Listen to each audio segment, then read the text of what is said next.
혹시 매일 하는 샤워가 어르신들에게 가장 위험한 시간이 될 수 있다는 생각해 보셨습니까?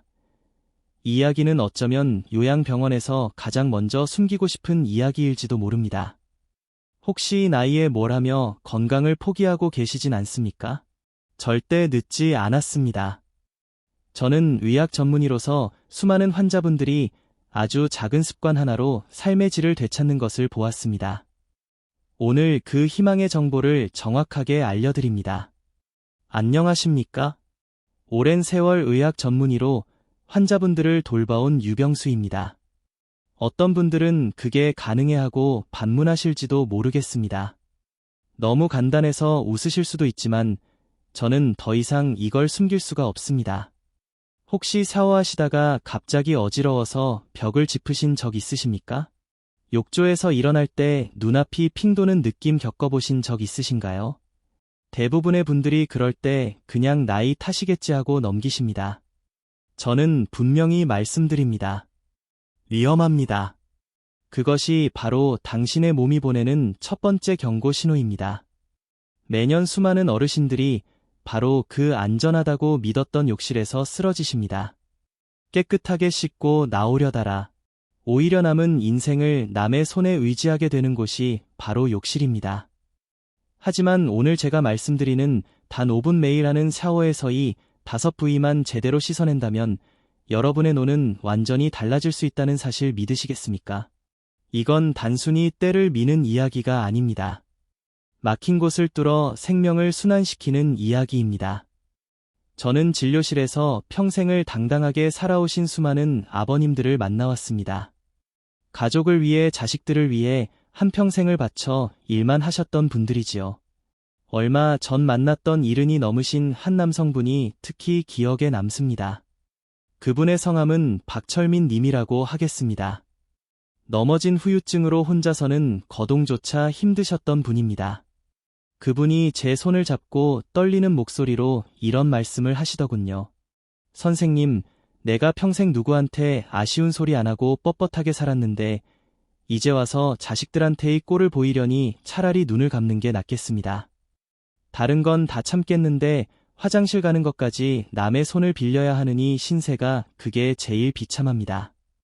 혹시 여러분도 자식에게 짐이 되긴 싫다는 생각 매일 하고 계시지 않습니까? 누구보다 건강하게 내 발로 걷고 내 손으로 밥 먹으며 당당하게 살고 싶은 그 마음 저는 너무나도 잘 알고 있습니다. 저는 그 박철민님에게 비싼 약이나 특별한 주사를 권하지 않았습니다. 대신 매일 하는 그 씻는 시간을 이용해 딱 한 가지만 바꾸도록 말씀드렸지요. 그동안 우리가 전혀 신경 쓰지 않았던 하지만 우리 몸의 생명줄과도 같은 그 5곳을 자극하기 시작한 겁니다. 결과가 어땠을까요? 놀랍게도 그분은 불과 한 달 만에 지팡이를 짚고 스스로 화장실을 가시게 되었습니다. 태어나시던 날 제게 다가와 이런 말씀을 남기셨어요. 선생님, 겨우 물줄기 하나 바꿨을 뿐인데 내 다리에 다시 피가 도는 게 느껴집니다. 고맙습니다. 이건 한 사람의 기적이 아닙니다. 저는 오랜 세월 수많은 환자들과 함께 이 방법을 실천해왔고 그 놀라운 결과를 제 두 눈으로 똑똑히 확인했습니다. 물론 제 자신과 제 가족들도 매일 실천하고 있습니다. 우리 몸은 정직합니다. 나이가 들수록 비싼 보약이 아니라 매일의 작은 순환이 필요합니다. 혈액과 노폐물이 막히는 순간 우리 몸은 그때부터 병들기 시작하는 것이지요. 오늘 영상은 여기서부터가 본론입니다. 이 영상은 끝까지 보셔야 전체 맥락을 정확히 이해하실 수 있습니다. 특히 혈압이 높거나 피부가 약하신 분들은 제가 뒤에 말씀드릴 주의 사항을 반드시 확인하셔야 합니다. 지혜건강을 처음 방문하셨다면 지금 바로 구독과 좋아요 눌러주세요. 이 한 번의 클릭이 여러분 건강에 투자하는 가장 쉬운 첫걸음입니다. 매주 제가 오랜 세월 수천 명의 환자를 치료하며 검증한 건강 비밀을 독점 공개합니다. 이미 많은 구독자분들이 이 방법으로 건강을 되찾고 계십니다. 여러분의 몸은 지금 어떤 순환을 원하고 있나요? 이제부터 몸에 막힌 곳을 뚫어내는 제대로 씻는 가장 중요한 비밀을 낱낱이 공개하겠습니다. 첫 번째 5장 육부의 지도인 손바닥을 깨우십시오. 어르신들, 우리는 매일 손을 씻습니다. 하지만 그것은 그저 청결을 위한 것이지요. 제가 오늘 말씀드리는 것은 자극입니다. 손바닥은 그저 살아가지 아닙니다. 우리 몸에 축소판이라는 말이 있더니 작은 손바닥 안에는 수천 개의 신경 말단이 모여 있습니다. 이 신경들은 우리 뇌와 직접 연결될 뿐만 아니라 우리가 의식하지 않아도 스스로 움직이는 소위 자율신경계와도 깊이 연결되어 있습니다. 이 자율신경이 바로 우리의 소화와 심장, 확혈액순환을 조절하는 핵심입니다. 그래서 예로부터 손바닥이 유난히 차가운 분들이 속이 냉하고 소화가 잘 안 되는 경우가 많았던 것입니다. 반대로 손바닥을 제대로 자극하면 마치 방 안의 모든 스위치를 켜는 것처럼 잠자고 있던 우리 몸속 장기들이 깨어나고 전신의 혈액순환이 다시 힘차게 돌기 시작합니다. 제가 오랫동안 진료해온 72살 내 이춘식 님이 생각납니다. 그분은 늘 입버릇처럼 선생님 밥만 먹으면 속이 더부룩하고 한겨울도 아닌데 손이 얼음장 같아서 밤에 잠을 못 자겠습니다. 하고 하소연하셨어요. 소화제를 달고 사셨지만 그것도 그때뿐이고 밥 먹는 것 자체가 두려워진다고 하셨습니다. 그분께 저는 비싼 약 대신 샤워할 때마다 이 방법을 꼭 실천하시라고 말씀드렸습니다. 방법은 아주 간단합니다. 샤워기로 따뜻한 물을 쏘이면서 손바닥이 뜨끈해질 정도로 30초에서 1분 정도 힘차게 마주 비벼주십시오. 박수를 치듯이 마찰하는 것도 아주 좋습니다. 그 다음이 중요합니다. 손바닥 한가운데 주먹을 쥐었을 때 손가락이 닿는 그 오목한 곳을 반대편 엄지손가락으로 5초 동안 지그시 눌러줍니다. 이것을 양손 모두 3번씩 반복하세요. 또 엄지와 검지, 손가락 사이에 투툼한 살집 부분도 꾹꾹 눌러주시면 더욱 좋습니다. 이것만으로도 장 운동이 활발해지고 닫혀있던 말초, 혈관이 열리면서 손끝까지 피가 도는 것이 생생하게 느껴지실 겁니다. 다만 이때 너무 세게 박수를 치거나 누르면 손목 관절에 무리가 갈 수 있습니다. 특히 손목 터널 증후군이 있으신 분들은 박수보다는 부드럽게 비비는 편이 낫습니다. 기분 좋을 정도로만 자극하시는 것이 핵심입니다. 혹시 여러분도 지금까지 손을 그저 비누로만 닦고 끝내시진 않으셨나요? 오늘 저녁부터는 여러분의 5장 육부를 깨운다는 마음으로 손바닥을 자극해 보시길 바랍니다. 두 번째 다리의 하수구인 오금을 뚫어야 합니다. 오금이라는 말이 생소하실 수도 있습니다. 바로 무릎, 바로 뒤, 다리가 접히는 움푹 들어간 곳을 말합니다. 이곳은 우리 몸, 특히 다리 전체의 노폐물과 림프액이 모이는 아주 중요한 하수구입니다. 왜 하수구라고 부르냐면 우리 몸의 혈액은 심장이라는 강력한 펌프가 온몸으로 뿜어주지요. 하지만 림프는 다릅니다. 림프액은 우리 몸의 쓰레기를 실어 나르는데 이걸 밀어주는 펌프가 따로 없습니다. 오직 근육이 움직일 때마다 조금씩 아주 천천히 흘러갑니다. 그런데 나이가 들고 앉아있는 시간이 길어지고 근육이 약해지면 어떻게 될까요? 모든 노폐물과 더러운 체액이 중력에 따라 다리 아래로 전부 쌓이게 됩니다. 그 노폐물이 모여서 정체되는 첫 번째 정거장이 바로 이 오금입니다. 여기에 있는 림프절이라는 쓰레기 처리장이 꽉 막혀버리면 아무리 다리를 주무르고 두드려도 다리가 붓고 무겁고 저리게 되는 것입니다. 심지어 이 노폐물이 무릎 관절 주변에 쌓여 염증을 일으키고 통증을 악화시키기도 합니다. 68살의 최경자님이 제 진료실에 오셨을 때가 기억납니다. 선생님, 저녁만 되면 다리가 퉁퉁 부어서 양말 자국이 깊게 패입니다. 아침에 일어나도 그 자국이 그대로 있어요. 다리가 마치 물 먹은 솜처럼 무겁고 내 다리가 아닌 것 같으니 걷기조차 싫고 삶의 의욕이 자꾸 떨어진다고 하셨습니다. 그분께는 다른 것 말고 샤워할 때 오금에 따뜻한 물을 30초간 꼭 쏘이라고 말씀드렸지요. 샤워기를 손에 들고 무릎 뒤 오금에 샤워기를 가까이 대고 따뜻한 물줄기를 30초간 직접 쏘아 주십시오. 물이 피부를 톡톡 두드리는 느낌이 들 정도면 좋습니다. 그 다음 비누 거품을 낸 손으로 손가락 4개를 모아 서이 오금 부위를 아주 부드럽게 원을 그리듯 마사지 해주세요. 이것만으로도 꽉 막혔던 하수구가 뚫리듯 다리에 쌓여있던 무거운 노폐물들이 빠져나가고 다리가 놀랍도록 가벼워지는 것을 느끼실 겁니다. 최경자님은 2주 만에 선생님 몇 년 만에 제 발목뼈를 봤습니다 하며 아이처럼 좋아하셨습니다. 여기서 가장 중요한 주의 사항이 있습니다. 절대로 세게 누르시면 안 됩니다. 림프관은 우리 생각보다 훨씬 약합니다. 얇은 빨대처럼 연약해서 세게 주무르면 오히려 멍이 들고 막혀버립니다. 살살 달래듯이 흘러가라 하는 마음으로 부드럽게 만져야 길이 열립니다. 특히 파지 정명류가 있으신 분들은 마사지보다는 따뜻한 물로 자극만 주시는 것이 더 안전합니다. 혹시 여러분도 저녁마다 다리가 납덩이처럼 무겁고 쥐가 나시나요? 그렇다면 오늘 당장 여러분의 하수구인 오금부터 확인해 보십시오. 세 번째 면역의 고속도로인 사타구니를 따뜻하게 하십시오. 이 부위는 상체와 하체를 잇는 가장 중요한 고속도로 나들목입니다. 우리 몸에서 가장 큰 림프절 즉 면역사령부가 바로 이곳에 모여 있지요. 그래서 이곳이 막히면 하체 면역력이 뚝 떨어져서 작은 상처도 잘 아물지 않게 됩니다. 하지만 어르신들께, 특히 남성 어르신들께는 더 중요한 이유가 있습니다. 바로 야간뇨, 즉 화장실 가는 문제 때문입니다. 타구이는 다리로 내려가는 큰 혈관과 다시 올라오는 정맥이 지나는 길목입니다. 그런데 우리가 오래 앉아있거나 나이가 들어 순환이 느려지면 이 부위가 가장 먼저 차가워지고 굳어집니다. 이 고속도로가 정체되면 골반 전체의 혈액순환이 나빠지고 이는 곧바로 방광과 전립선 기능을 약하게 만듭니다.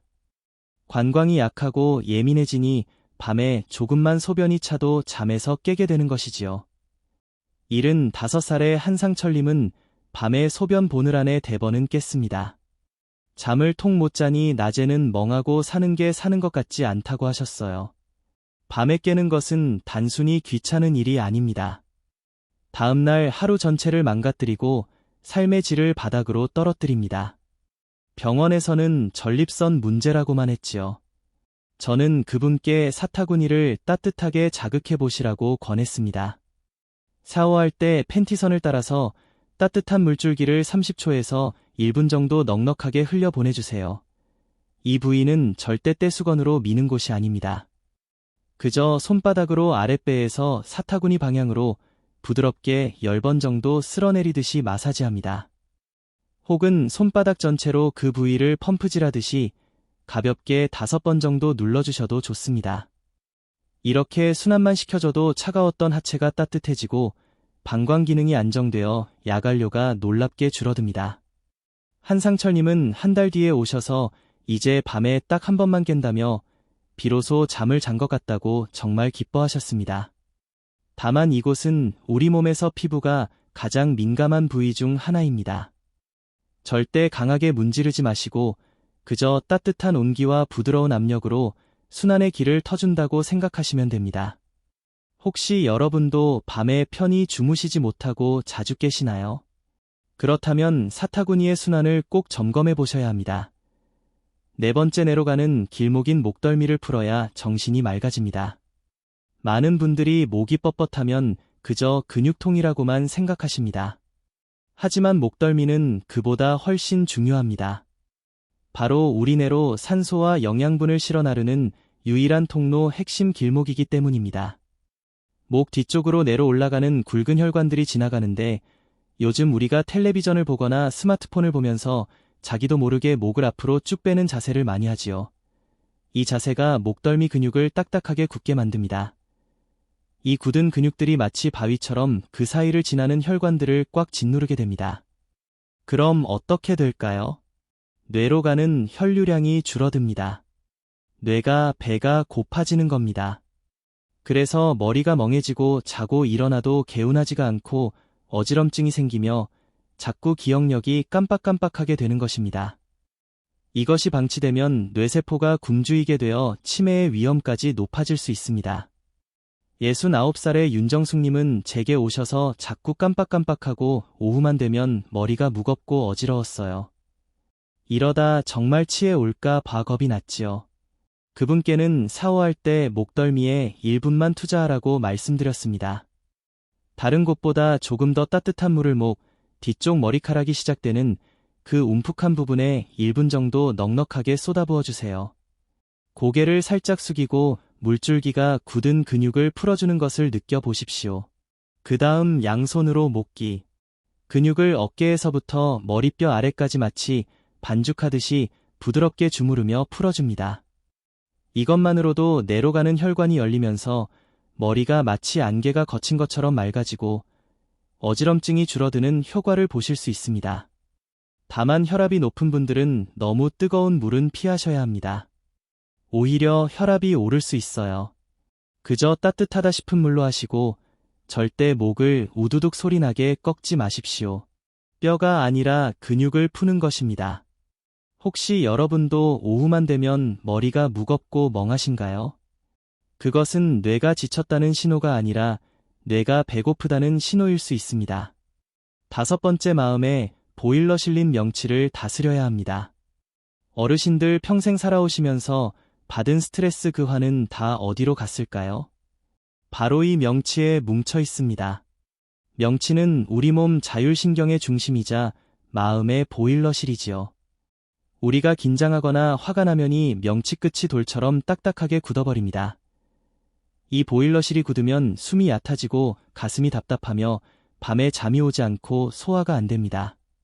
많은 분들이 심장이 답답하다, 숨이 잘 안 쉬어진다며 병원을 찾지만 심장 검사를 해도 아무 이상이 없는 경우가 너무나 많습니다. 바로 이 명치가 막힌 것입니다. 67의 강인호님은 늘 가슴이 답답하고 밤에 누워도 잠이 안 옵니다. 이유 없이 심장이 두근거려서 죽을 것 같은데 병원에서는 신경성이라고만 하니 미칠 노릇입니다라고 하셨어요. 저는 그분의 딱딱하게 굳은 명치를 만져보고 샤워 후 이 방법을 꼭 하시라고 당부드렸습니다. 이것은 샤워 중에 하는 것이 아니라 샤워를 마치고 몸을 닦은 후에 하시는 겁니다. 먼저 손바닥을 비벼서 따뜻하게 만드세요. 그리고 그 따뜻한 손바닥을 명치에 가볍게 올려 놓으십시오. 그 다음 눈을 감고 시계 방향으로 아주 천천히 원을 그리며 1분간 마사지합니다. 이때 가장 중요한 것이 호흡입니다. 숨을 코로 깊게 들이마시면서 이 손바닥이 배를 밀어내는 것을 느끼고 입으로 천천히 내쉬면서 몸의 긴장이 빠져나가는 것을 느껴보세요. 몸의 긴장이 풀리고 차가웠던 보일러실이 다시 따뜻하게 작동하는 것을 느끼실 수 있습니다. 이것은 식사 직후에는 피하는 것이 좋고 절대 강하게 누르지 마십시오. 명치는 누르는 것이 아니라 따뜻한 손에 온 길로 달래주는 것입니다. 혹시 여러분도 지금 가슴을 한번 눌러보시겠어요? 그곳이 돌처럼 딱딱하거나 아픈 느낌이 드시나요? 그렇다면 오늘 밤 여러분의 마음을 직접 다스려 보시길 바랍니다. 오늘 제가 말씀드리니 5군데를 한번 돌아보겠습니다. 첫째, 5장 육부의 지도인 손바닥을 자극해서 속을 깨우고. 둘째, 다리의 하수구인 오금을 뚫어서 다리를 가볍게 하고. 셋째, 면역의 고속도로인 사타구니를 데워서 하체를 따뜻하게 했습니다. 넷째, 내로 가는 길목인 목덜미를 풀어서 머리를 맑게 하고. 다섯째, 마음의 보일러실인 명치를 다스려서 잠을 편안하게 했습니다. 이 모든 것을 하는데 하루 5분이면 충분합니다. 이 5분이 여러분의 10년, 20년 뒤의 모습을 결정합니다. 나이 드는 것은 어쩔 수 없습니다. 우리 모두가 가는 길이지요. 하지만 어떻게 나이 들지는 오늘 우리가 선택할 수 있습니다. 자식에게 짐이 되는 노를 선택하시겠습니까? 아니면 100세에도 내 발로 걷고 내 손으로 밥 먹는 당당한 노후를 선택하시겠습니까? 비싼 약이나 영양제를 찾기 전에 오늘 당장 샤워 습관부터 바꿔보십시오. 나는 이미 늦었어라고 생각하시는 바로 그 순간이 사실은 가장 빠른 때입니다. 에이, 귀찮아 하고 오늘 하루를 넘기면 우리의 몸은 하루만큼 더 굳어갈 것입니다. 꾸준함이 답입니다. 매일 딱 5분입니다. 여기까지 영상을 보고 계신 분이라면 이미 마음속에 건강한 삶에 대한 간절한 불씨가 있으신 분들입니다. 그 불씨를 꺼트리지 마시고 활활타는 불꽃으로 키워보십시오. 그 시작이 바로 지금 구독 버튼을 누르시는 겁니다. 지나가는 한 번의 클릭이 여러분의 남은 인생을 요양원이 아닌 내 집에서 보낼 수 있게 하는 가장 쉬운 첫걸음입니다. 오늘 내용이 정말 중요하다고 생각되신다면 주변의 친구분들이나 가족분들께 이 영상을 한번 공유해 주십시오. 특히 경로당이나 복지관, 성당이나 교회 같은 모임에 가실 때 이런 게 있더라 하고 한번 말씀해 주시면 많은 분들이 도움을 받으실 수 있을 겁니다. 우리가 서로의 건강을 챙겨주고 새해에도 다 함께 웃으며 만날 수 있으면 얼마나 좋겠습니까? 좋아요 버튼도 꼭 눌러주십시오. 여러분의 그 관심 하나하나가 제가 오랜 세월 환자들을 돌보며 깨달으니 건강 지혜를 꾸준히 연구하고 더 많은 분들께 정확히 전달하는데 정말 큰 원동력이 됩니다. 건강한 100세 당당한 자립생활을 열어갑시다. 제가 여러분의 든든한 건강 주치가 되어 드리겠습니다. 그 첫 발걸음은 오늘 저녁 따뜻한 물줄기에서 시작됩니다. 믿어 보십시오. 여러분의 건강하고 활기찬 인생을 진심으로 응원합니다.